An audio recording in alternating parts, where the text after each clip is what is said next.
little green, I guess, for decoration.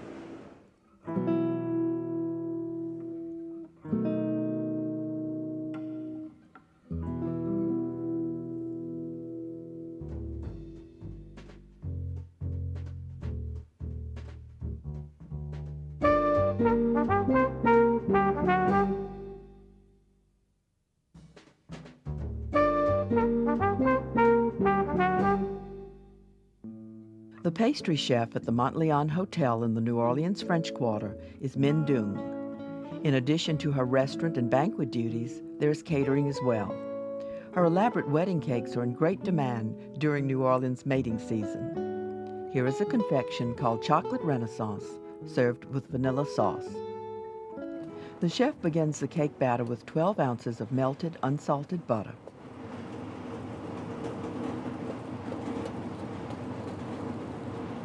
Then I add 12-ounce dark sweet chocolate. Okay.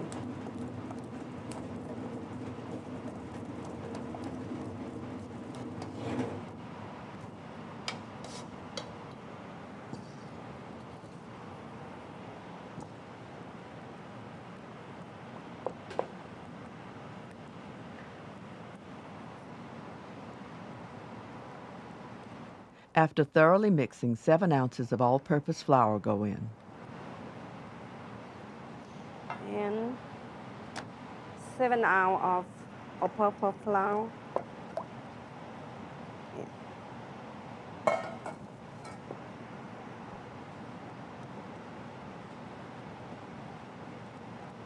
Then powdered sugar, 10 ounces.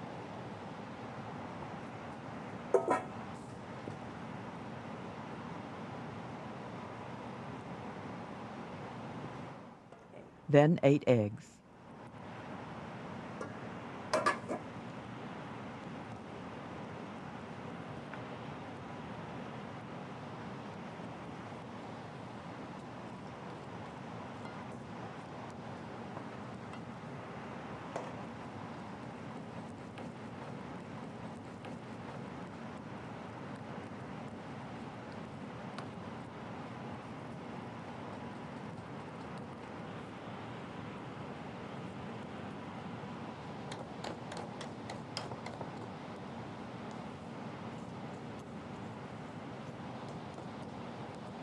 That's it.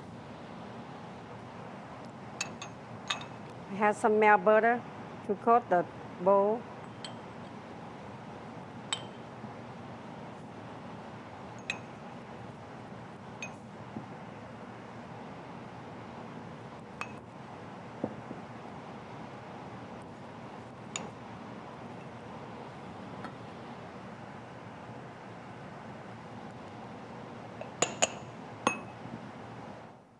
The bowls are coated with cake flour.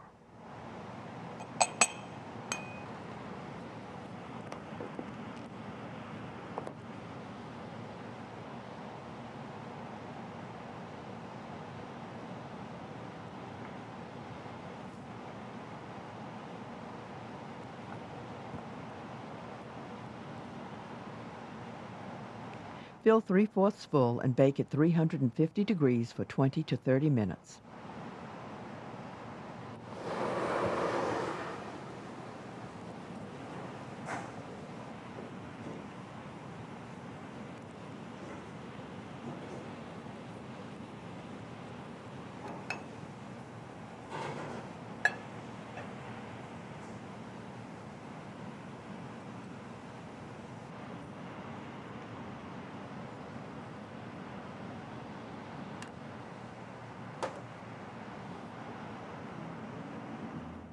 The chef cuts and opens the cake, exposing a soft but not runny center.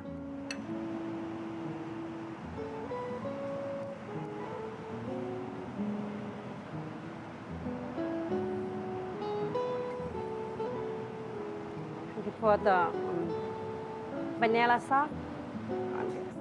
This is creme anglaise flavored with brandy.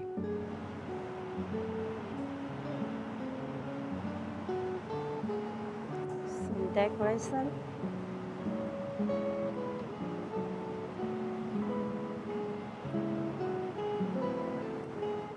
Here's Here's an example of some of the chef's artistic work with sugar.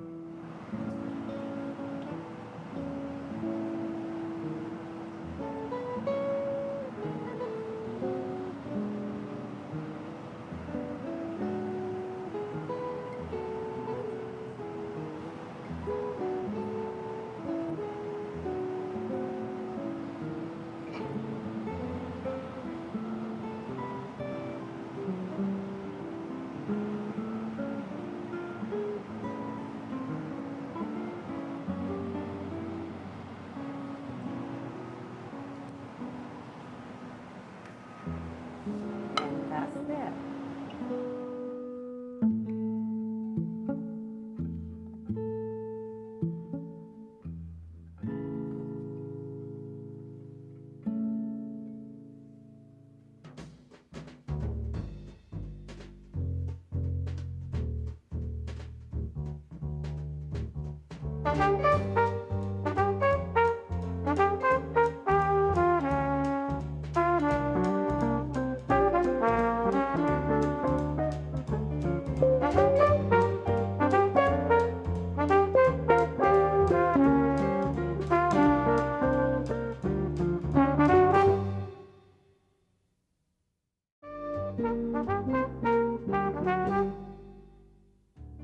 Welcome to Great Chefs, a culinary tour of the United States, featuring some of the country's finest chefs.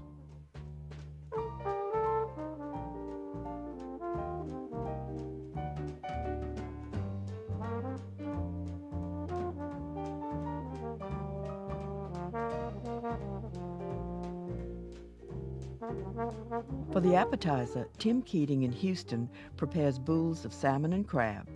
Note the method in shaping the small packets using an ice cream scoop. The entree is presented by Frank Caputo at the Kiowa Island Club in South Carolina. It is paupiette of Ashley River shad roe enrobed with potato slices. Dessert comes from Gerard's Downtown in New Orleans. Lisa Anderson constructs a cherry strudel using plumped dried cherries, almond cream, and phyllo sheets.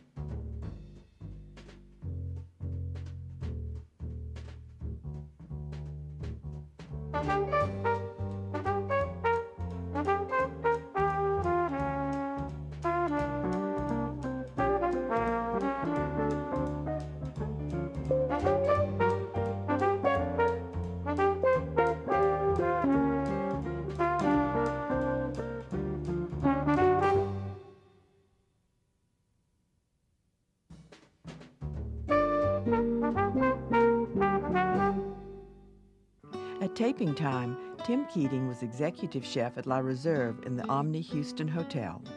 He has since moved to the DeVille at the Four Seasons Hotel in Houston. A New Jersey native, he cooked in California and New York before coming to Texas. His dish is boule, the French word for ball, of smoked salmon and Gulf crab.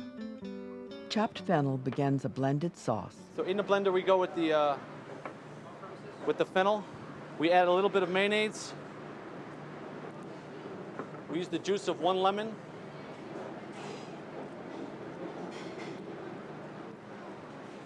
And I add a little bit of rice vinegar. Once again, we use the seasoned kind. You can buy, in most Oriental or ethnic groceries, you'll find some rice vinegar in many different shapes and sizes, but this one here we use it as seasons. It's got a little sugar, a little salt, has a little bit more tang to it, and goes really well with sauces, especially vinaigrettes.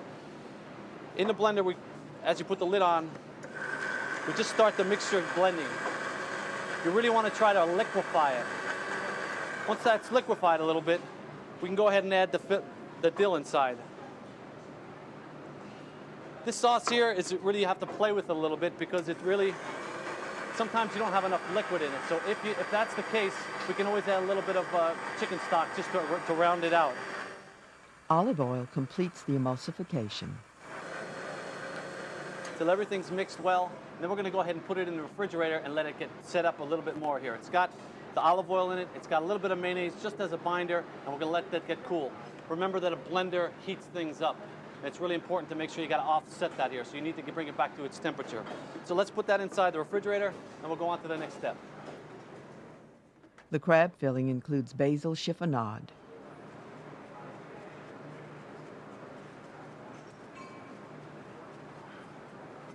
Once you've got that process finished, we just go back and loosen it up a little bit.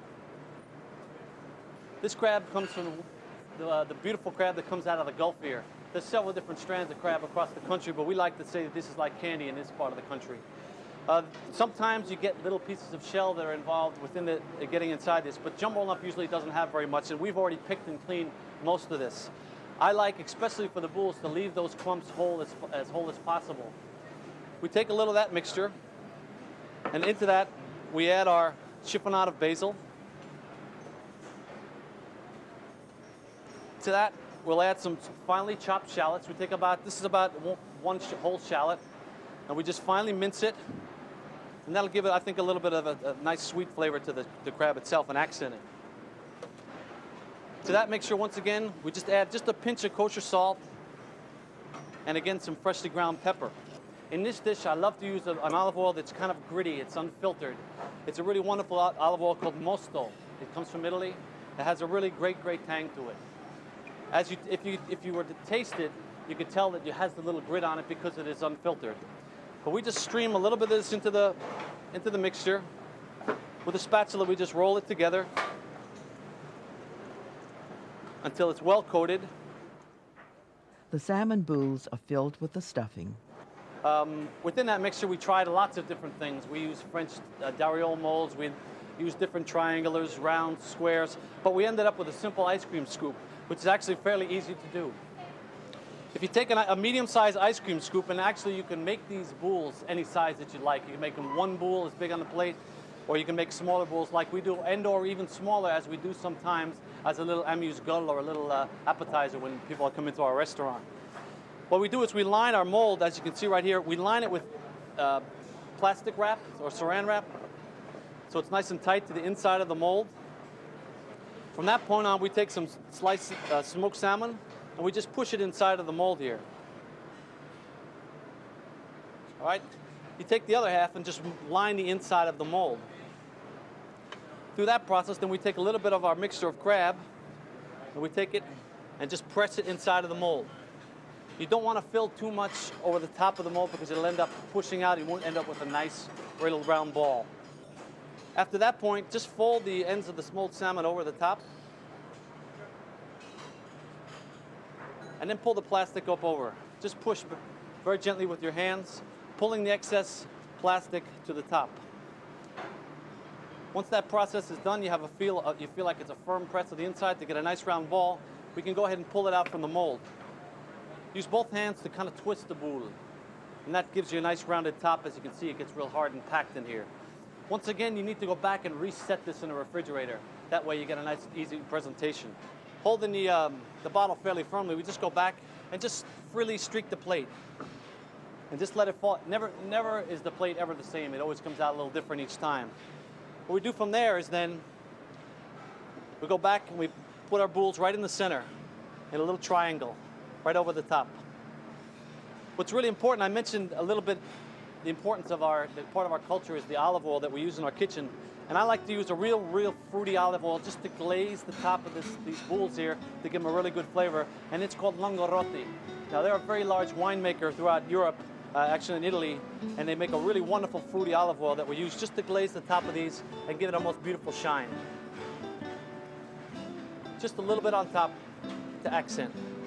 You can tell the difference between the dull sheen of the smoked salmon earlier now as the olive oil brings it alive, not only in looks, but certainly in flavor.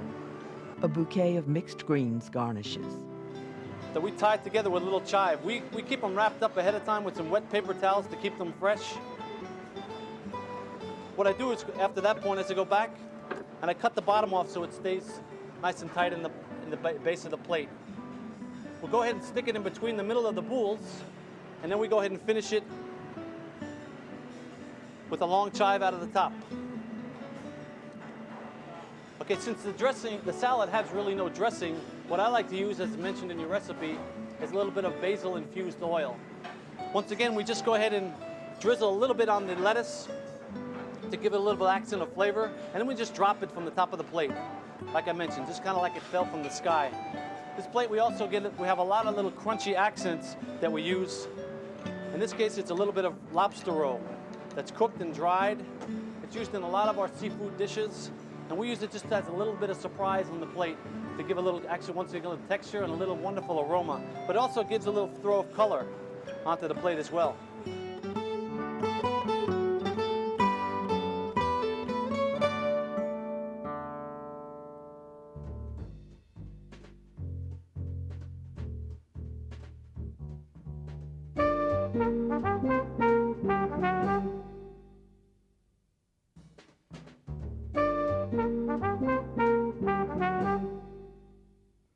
Frank Caputo is the executive chef at the River Course Country Club on the exclusive Kiowa Island, South Carolina. After getting a degree from the CIA, he worked several fancy clubs, mainly in Florida. He came to Kiowa Island in 1994. The entree features a southern favorite, shad roe paupiette. The chef begins a mushroom duxelle, ultimately a finely chopped mixture with sliced portobellos and shiitakes, yellow and ordinary oyster mushrooms sautéed in butter.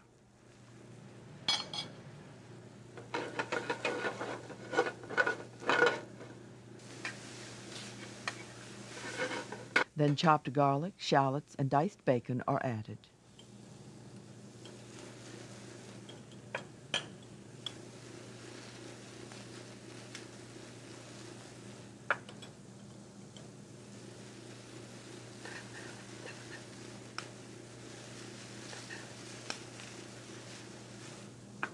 Add our minced bacon.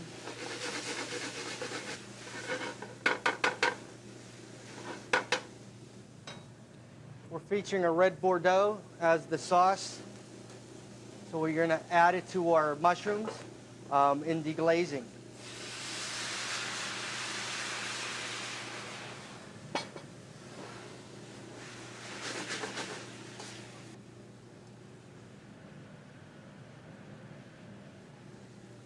We add our herbs. Sage and thyme. After all the wine has evaporated, the mixture is refrigerated, then will be finely chopped. Now the chef deals with the shad roe. Okay, here we have shad roe. It's the roe from a shadfish, which is a fish that's indigenous to the area. It's right out of the Ashley River. They spawn at certain times of the year and produce the eggs. And here they remove the eggs, and they're a delicacy in the area. We take the roe, make sure that they're fairly clean, remove any sinew or any veins, anything that's you wouldn't care to eat, and we'll season it with salt and pepper.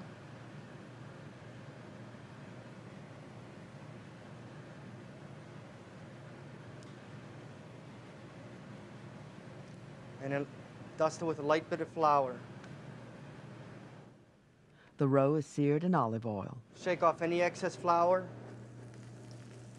The objective here is just to sear both sides very, very rapidly in order to help in the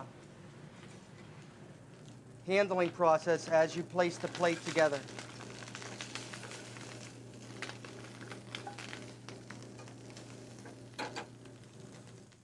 After about a minute per side, remove and allow to cool. Ultimately, the roe will be presented enrobed in thin potato slices. The potato goes onto buttered parchment paper, is painted with clarified butter, and oven blanched. Piece of parchment paper. And another sheet pan on top to keep them straight. We bake this in the oven for approximately 5 to 6 minutes, and it actually blanches the potatoes and doesn't allow them to oxidize, to turn any colors that you don't want. At 375. After blanching, the potato slices are refrigerated. The wild mushrooms have been chopped and assembly begins. The potato slices are overlapped on a piece of plastic wrap.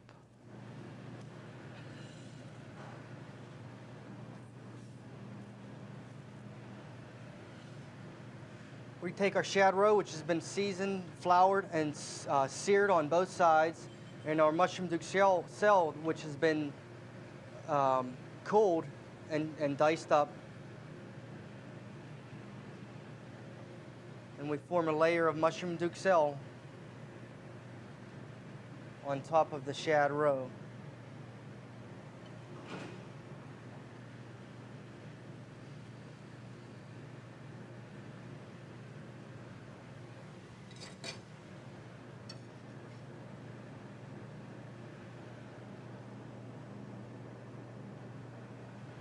The overlapping potato slices are folded over, and the finished packet is wrapped tightly in plastic wrap and is refrigerated for 15 to 20 minutes.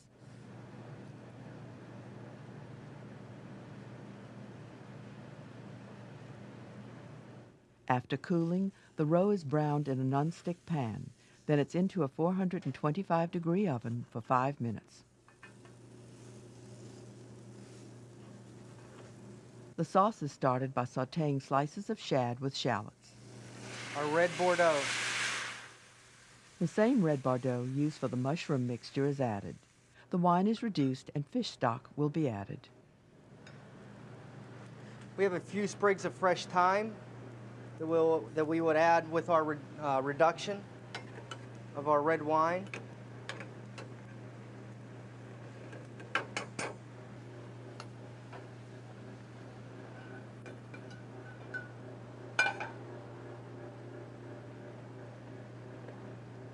And allow this to reduce. Allow this to reduce to the proper consistency. Our sauce is the right consistency. We will strain off the fish and the herbs and the shallots. Presentation begins with sliced leeks that were stewed in butter.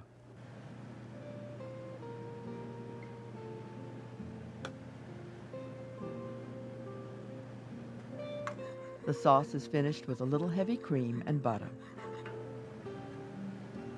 Here we take our shad.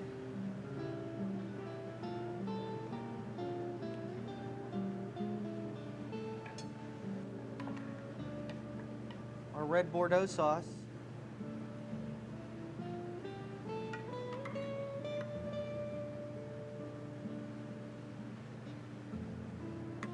Boiled yellow beets complete the dish.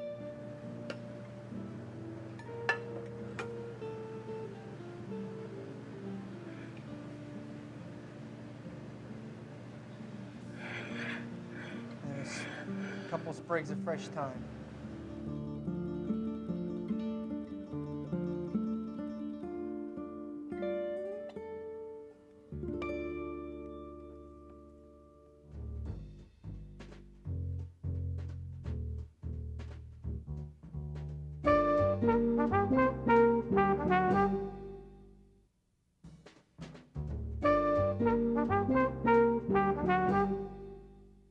Girard's Downtown opened quietly in early 1999, but in New Orleans the word gets out fast when it comes to good restaurants. One of the lead items at Girard's is the pastry of Lisa Anderson. It is very often straight ahead, no frills work that is refreshing these days. Here is her cherry strudel. You're going to combine your almond paste, your sugar, and your almonds in a food processor. This begins the almond cream, which is basically a pastry cream.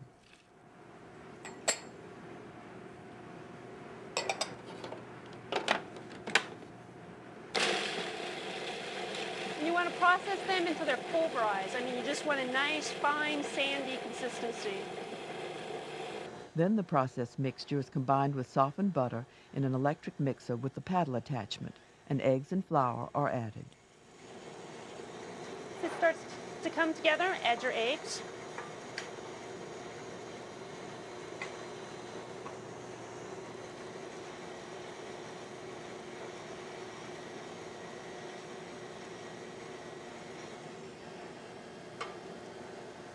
And add in your flour.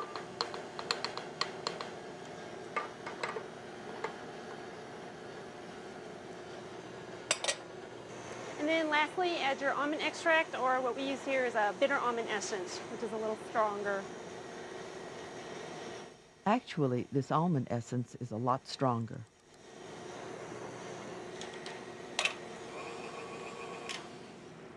Assembly of the strudel starts with phyllo dough. Going to butter each sheet of phyllo with clarified butter. It's best to work on the edges first and then move inward.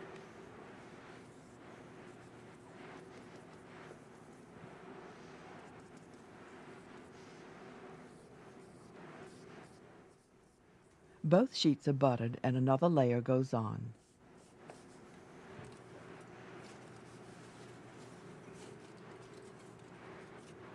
The second layer is also buttered.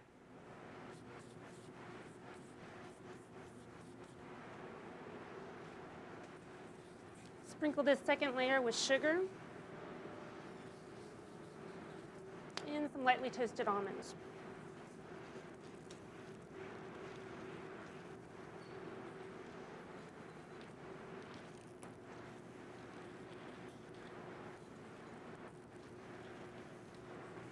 Two more layers are added, one with the almond sugar combination and one with the almond cream.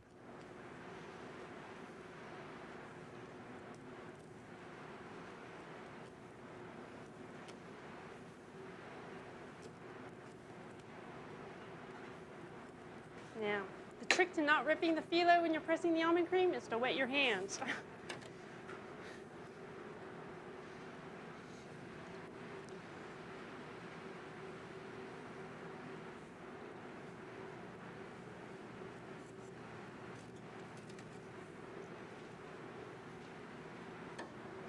When you get it pretty much dispersed, then you could smooth it gently with a offset spatula.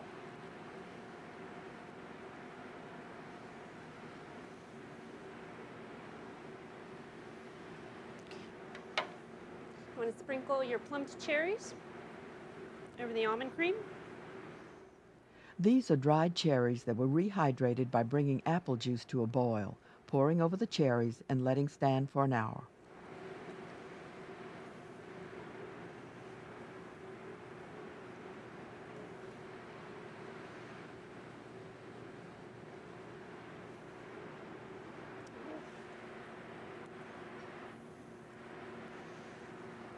Next, you're going to move your second stack of phyllo, place it over your cherries.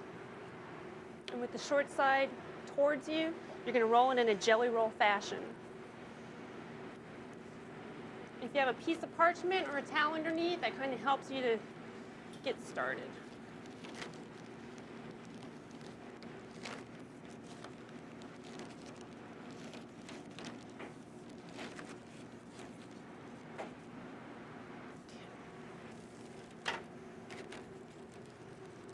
The strudel is painted with melted butter.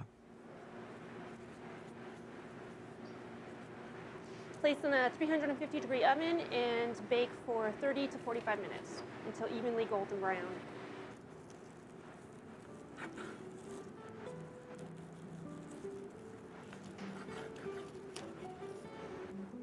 The plate is garnished with creme anglaise and cherry syrup.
Welcome to Great Chefs, a culinary tour of the United States, featuring some of the country's finest chefs.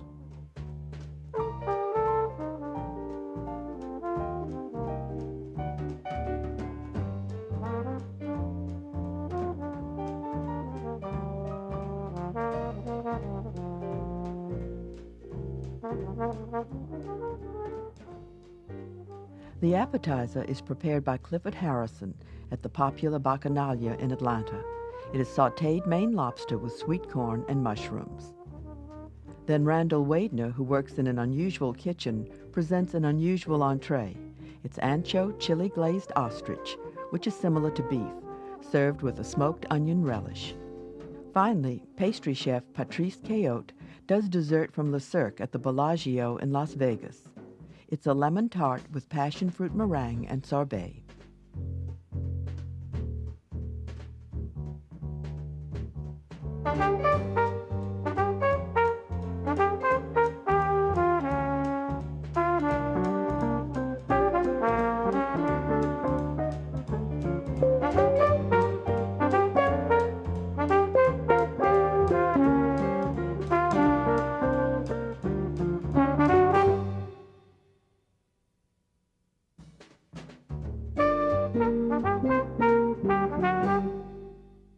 The latitudinarian atmosphere at Bacchanalia in Atlanta reflects the owner chefs Anne Quatrano and Clifford Harrison. Both were trained in California, then worked on the East Coast from Nantucket to Manhattan. They moved to Atlanta in 1992. Chef Harrison offers this Maine lobster first course. The lobster is served with a ginger, garlic, rosemary vinaigrette. It also includes honey, soy sauce, rice wine vinegar, a little sesame oil, and peanut oil. Now the chef preps the lobster tail and claws. What I do now is I take a stick of some sort and I insert it in the back of the lobster, because when I boil him, he'll bend. So this way it keeps the meat nice and straight so that you don't have any curled up meat. Boiling water, in it goes. This way, you're going to cook this lobster again so we don't cook it all the way. This goes in there. And you just have to look at it. You have to actually look at the meat. You can see it from here. It turns a little opaque and it gets a little hard. I'll let that go for a little while more. The meat has been removed from the tail and claws. Okay, we have a corn, which is going to go with the lobster. And I just cut it right off the cob, like so. The sauté begins with clarified butter. Take these two guys out. Just heat it up. We'll start off with the mushrooms and the corn. We'll put the lobster in. Very simple. The ginger vinaigrette I've taken that has been strained, and all I do is lightly heat it up. It's already pretty thick vinaigrette. That back. Just take a little touch of butter. What this butter does is it just glosses it a little bit, gives it a little, again, a rounder flavor. And that's all. The vinaigrette itself is pretty thick. Wait till this smokes a little. You can check it out by throwing one in. There you go. Throw those in. We're going to get these mushrooms a little crispy. Throw these mushrooms in. Probably don't need all of those. That's it. Corn.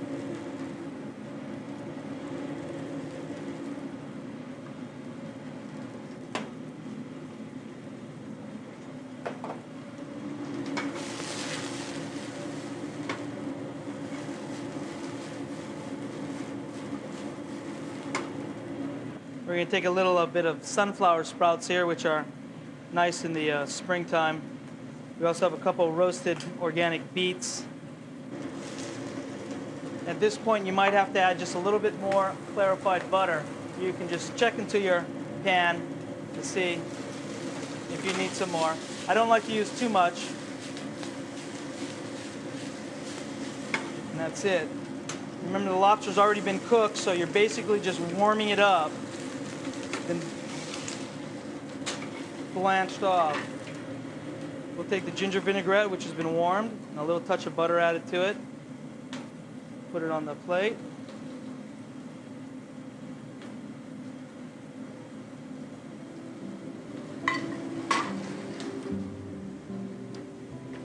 I'm going to take a little bit of parsley oil that we made earlier. Drizzle that on the plate. The lobster is, you can feel it. It's already cooked through. It's clean. You want to, that's it. Take a little bit like that.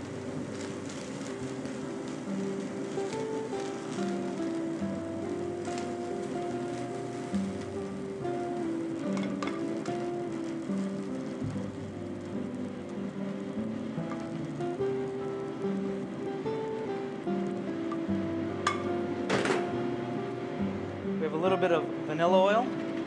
Shake it up a little. Drizzle it on top, around. This is sea salt, which I put through a grinder. A little bit of black pepper. And that's it.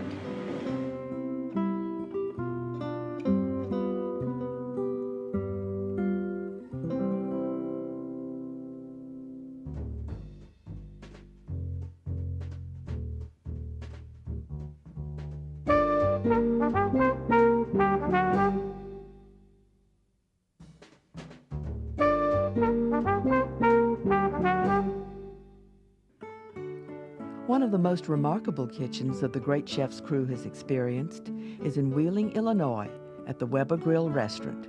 Yes, Weber Grill, as in your backyard. Randall Wadner is the chef, and instead of ranges, he cooks on huge kettle grills. Chef Wadner presents ancho glazed ostrich.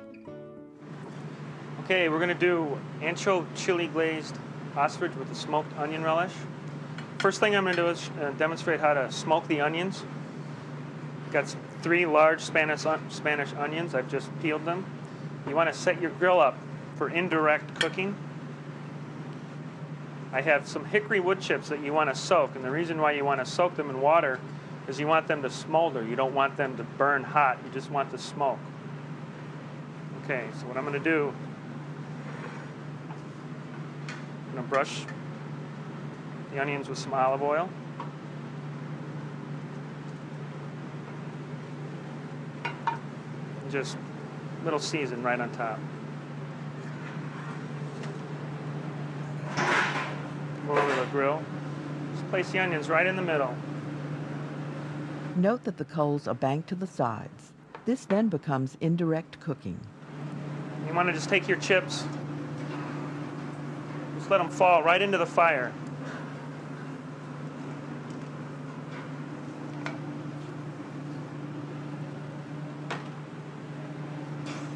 You want to make sure you get them down in.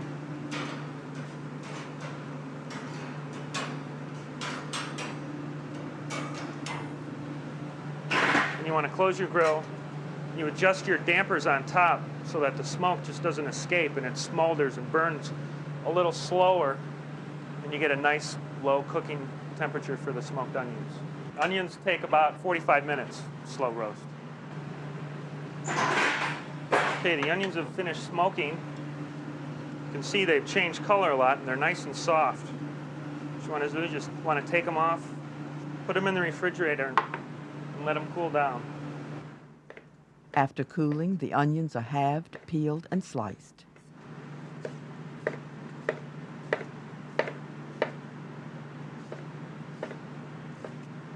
The relish also includes sliced green onions.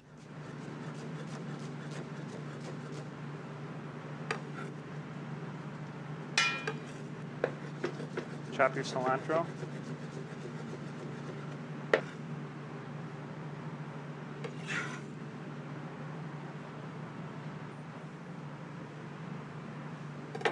Juice from 1 lime.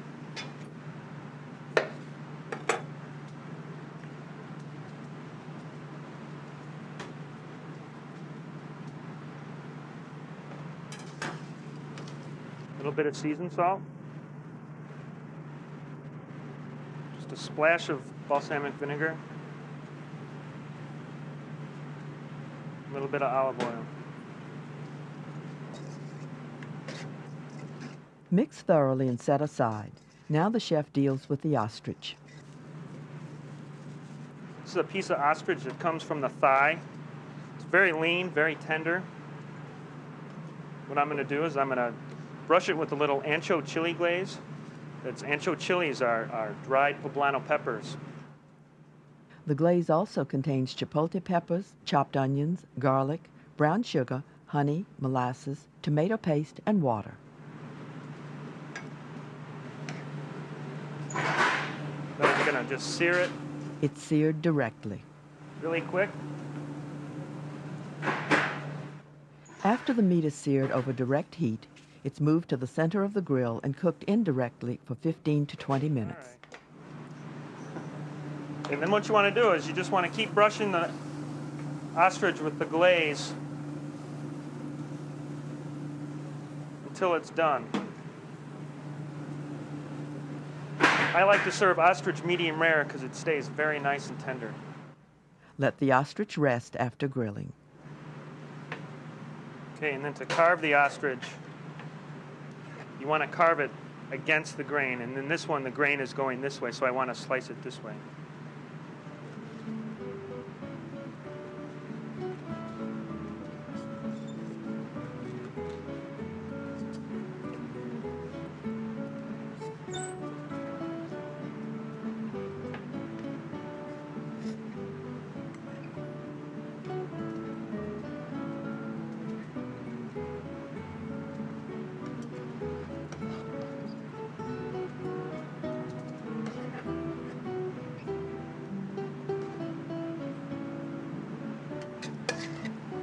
And serve it with a little of your smoked onion relish.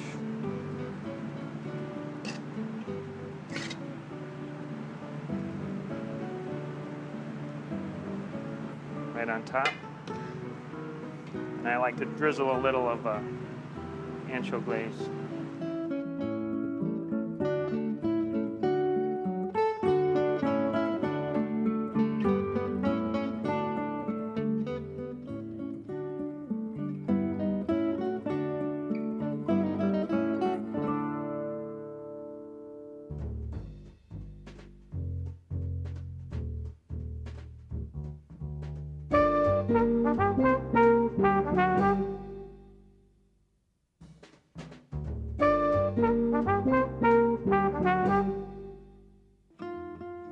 The Macchioni family of Le Cirque in Manhattan have opened a property in Las Vegas at the Bellagio. Historically, they've always been partial to upwardly mobile French chefs like Daniel Boulud and Jacques Torres. At Bellagio, French pastry chef Patrice Cayotte prepares this lemon tart and meringue. So I'm going to show you first the way to make the sugar dough. So you have all the ingredients. We have the cake flour, the bread flour, the two sugar. I'm going to explain why I separate half the sugar. We have the butter, the eggs, lemon zest, and half vanilla bean, and a pinch of salt. All the ingredients except the eggs and half the sugar are creamed in an electric mixer. So you put on a mixer bowl, like that. Don't go too fast. And when the mixer starts, you're going to crack the eggs, the two eggs, like that. And that's the second part of the sugar. Why I do that? Because I'm going to whip the sugar with the eggs, and it's going to give a better texture at the sugar dough. It's going to be very, very crispy after. So what we do, we whip like that. Don't scare to whip.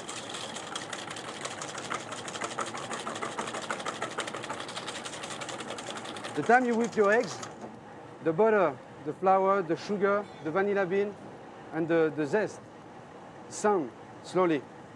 Don't sound too much. So you mix. Give a nice texture to the eggs and the sugar.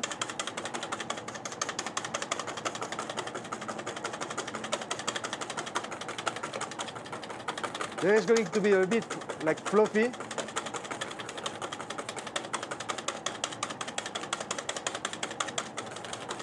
Like that. That part of the recipe is very important. It's the part you're going to give the crispy at the door.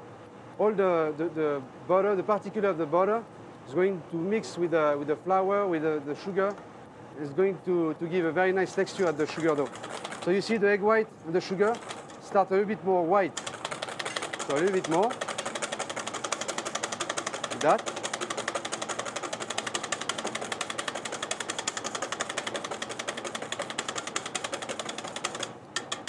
That's fine. Okay. So you see, it's like a very fine sound. You see also the piece of lemon is going to give a very nice flavor after the sugar dough. So what we do, put the eggs with the sugar like that.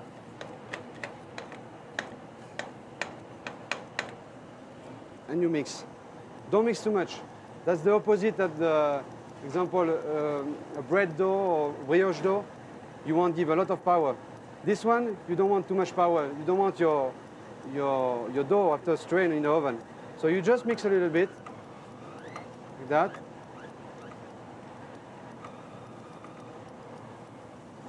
That's it. Now you're going to keep the dough in the fridge, wrap on the plastic, and we keep in the fridge for a couple hours. The chilled dough is rolled out. Okay. Okay. And that's fine. So now you're going to, we have some circle like that, and you put a little bit of butter, or if you want some oil, but butter, I think that's the best way. We're going to cut some like that. Pick up that. The tarts will be baked at 350 degrees for 10 to 15 minutes. To roll the dough like that. And after with a knife, cut properly. So now, after the tart shell they bake, we're going to make the lemon cream. It's a very, very easy recipe. That's lemon juice, sugar, divided again in two parts, eggs, butter, and lemon zest. So what we do, we put the lemon juice, the lemon zest, the butter,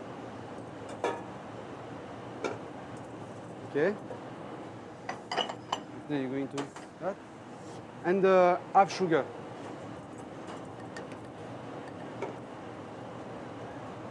Okay, now you crack the eggs, 5 eggs.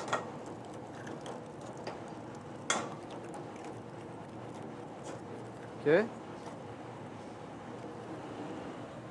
Sorry. The second part of the sugar you put with the eggs, like that. Okay. And you mix together.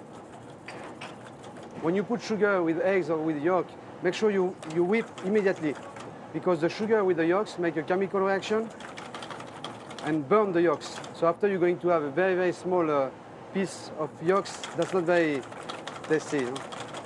So you whip. Sometimes you watch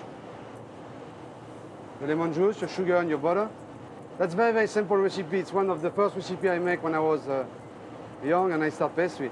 I still use the same. That's very, very, very tasty, very creamy, and also it's very easy to make. It's possible you make that at home. The lemon juice butter mixture is brought to a boil. Butter, it's almost melt. Okay. So now, you see everything boil? What we do? Don't stop mix. That's very important, because if you go too fast and you don't mix, you're going to burn the eggs. That's the only maybe very difficult thing to realize at this recipe. So what we do, you mix together like that. We call that tempering. See, you mix. And we boil everything one more time. The lemon mixture thickens quickly and is taken off the heat. Okay, you see? So now what we need to do, we need to fill the tart shell immediately because that cream starts strong very, very quickly. So you mix very well like that. Small ladle like that. And we're going to fill tart shell like that. Okay. You see it's very, very creamy. Okay. Chill the tarts for 30 minutes or more. The tarts are garnished with Italian meringue, which is beaten egg whites sweetened with both sugar and simple syrup, heated to the soft ball stage.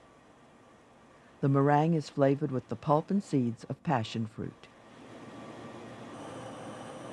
Okay. You give a very nice flavor, but also you give a little bit of color, like yellow, orange color. It's going to be nice on a plate. The meringue is piped onto the chilled tarts. You turn your chic pan like that. So, when this one is finished, we just put a little bit of sliced cinnamon. Give a nice looking and also a great taste. Okay? Then the tarts go into a salamander or broiler to finish. You're going to see the meringue. It's going to be fluffy, a nice golden color. See? Garnish includes strawberries warmed in butter. What we do, we put a little bit of sugar.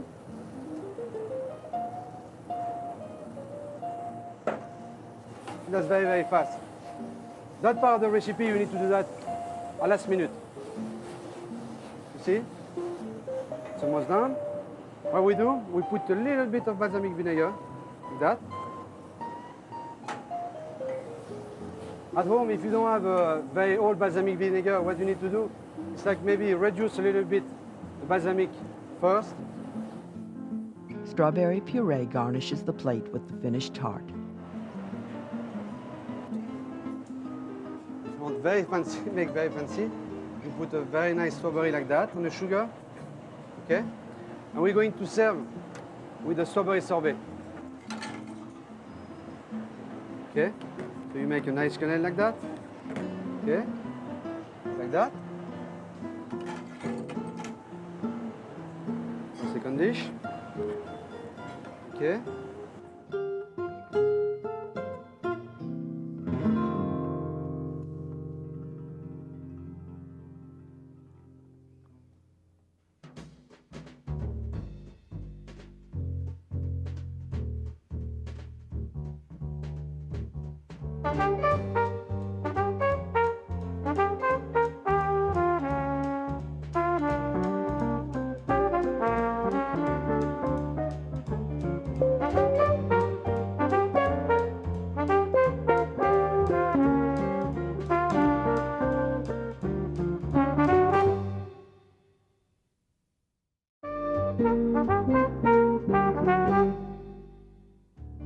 Welcome to Great Chefs, a culinary tour of the United States, featuring some of the country's finest chefs.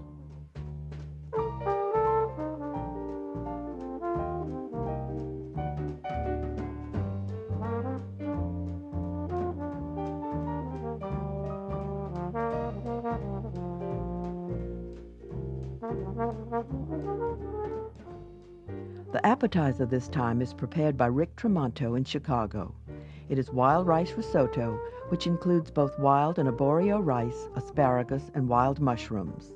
Then for the entree, we go south to Louisville, Kentucky, and Joe Castro at the Brown Hotel. He combines grits, hominy, and country ham with a lamb loin.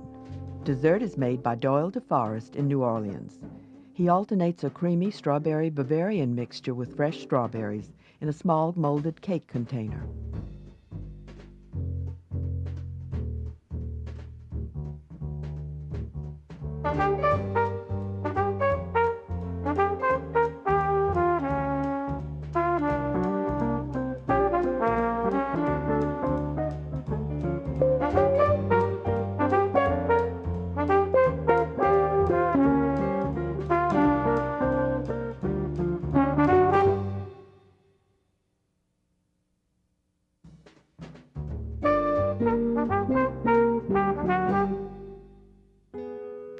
Rick Tremonto has been making culinary waves in Chicago for several years. So has his wife, Gail, a talented pastry chef. At taping time, they were both at Trio in Evanston. They have subsequently opened Brasserie Tea in Northfield. Chef Tremonto presents this first course, wild rice risotto. The chef will use both arborio and wild rice. The method for each is the same. So we're going to saute some onions and some garlic.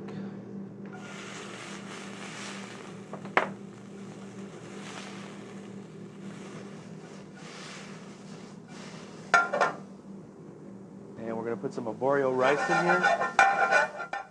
Arborio is short-grain rice often used in risotto. We're going to coat the arborio with the onions and the garlic and the olive oil.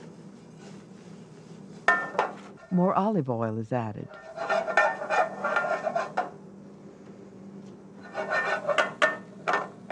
We're going to hit it with some chicken stock.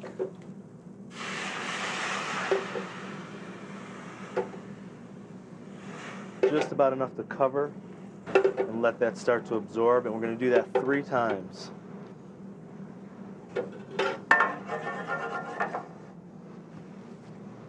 We're going to do the same with our wild rice.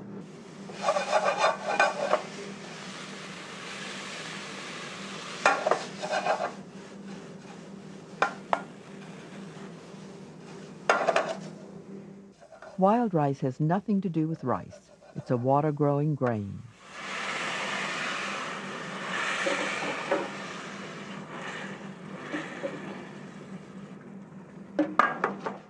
The wild rice simmers until all the stock is absorbed. Then both rices are cooled. Before service, the cooked rices are combined with the other ingredients. How about I lay these ingredients down that we're going to use? Blanched asparagus, chopped herbs, Parmesan cheese, butter, wild mushrooms. The rices go into boiling chicken stock.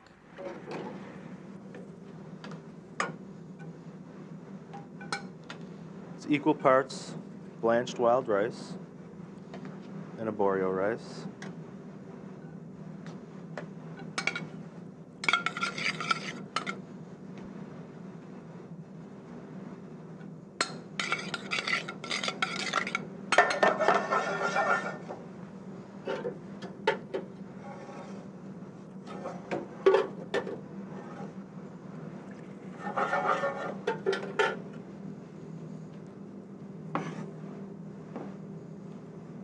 Julian up some chanterelles, some shiitakes, some cremini mushrooms.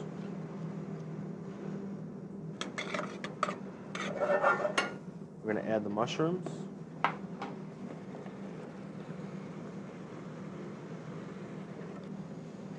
Blanched asparagus.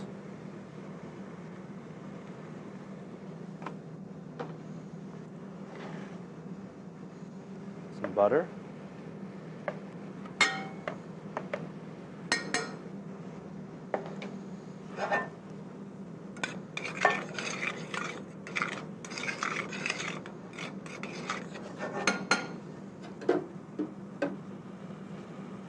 Some of the porcini broth, which is a wild mushroom. Porcini is an Italian mushroom that's usually sold dried. The broth is a result of rehydrating the mushrooms.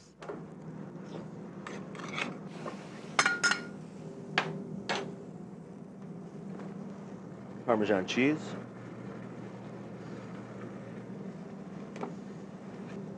Some heavy whipped cream. We use whipped cream because it's a lot lighter than just throwing in plain dense cream. Just kind of fold that in.